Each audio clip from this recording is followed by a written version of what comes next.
Hospitals जहां हम अपनी जान बचाने जाते हैं, लेकिन सबसे बड़ा स्कैम का घर वही बन जाता है।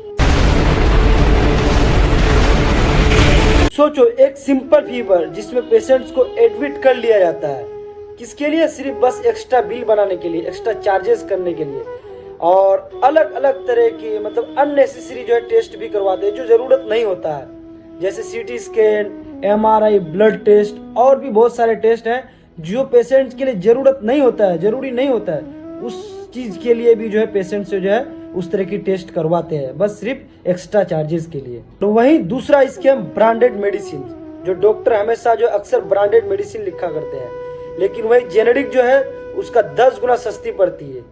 लेकिन डॉक्टर अक्सर ब्रांडेड मेडिसिन क्यों लिखते हैं?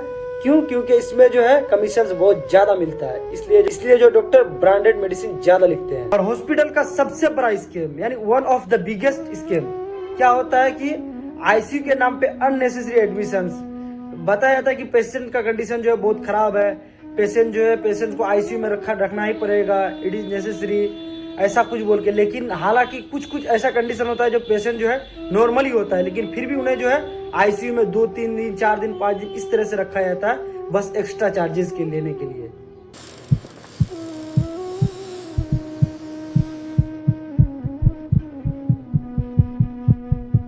दोस्त, जब भी हॉस्पिटल जाओ तो सिर्फ डॉक्टर पर ही नहीं, अपने दिमाग पर भी भरोसा रखो।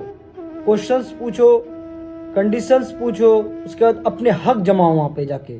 ऐसा नहीं कि हर चीज डॉक्टर पर छोड़ दो, तो फिर जो है ना ये आपके साथ जो है अन्याय भी हो सकता है। इसीलिए जो है खुद पे भरोसा करो, खुद के दिमाग पे भी भरोसा करो। अब कंडीशंस को देखो कि क्या करने से बेहतर रहेगा। वही डॉक्टर बोलेंगे आपको कि आपको जो है कुछ टेस्ट अर्जेंट करना होगा, पेशेंट का जान जो है खतरे में है, और पेशेंट जो है बिना कुछ सोचे समझे पैसे दे देते हैं वो टेस्ट करने के लिए।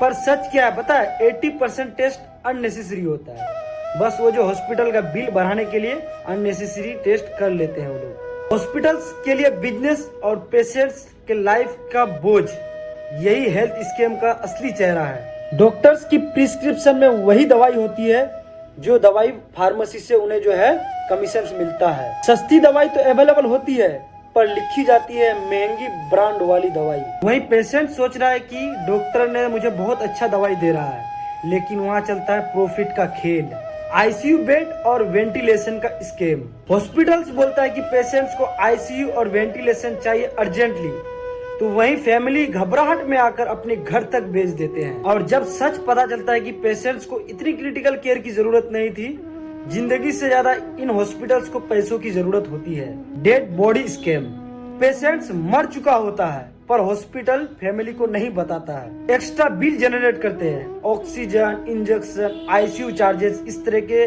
बिल जो है एक्स्ट्रा जनरेट करते हैं। और फैमिली को जब तक पता चलता है तब तक लाखों रुपए का बिल बन चुका होता है। अब सोचो, मरने के बाद भी हॉस्पिटल्स में बिजनेस चलते हैं।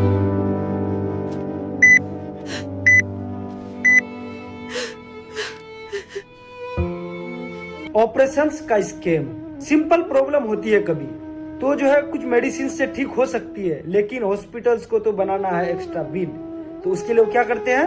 सजेशन करते हैं कि ऑपरेशन करना बहुत जरूरी है और अर्जेंटली ऑपरेशन करना बहुत जरूरी है। एक छोटा सा अपेंडिक्स और लाखों का सर्जरी बिल, और वहीं आदमी डर के मारे मजबूर होकर पैसे दे देते हैं।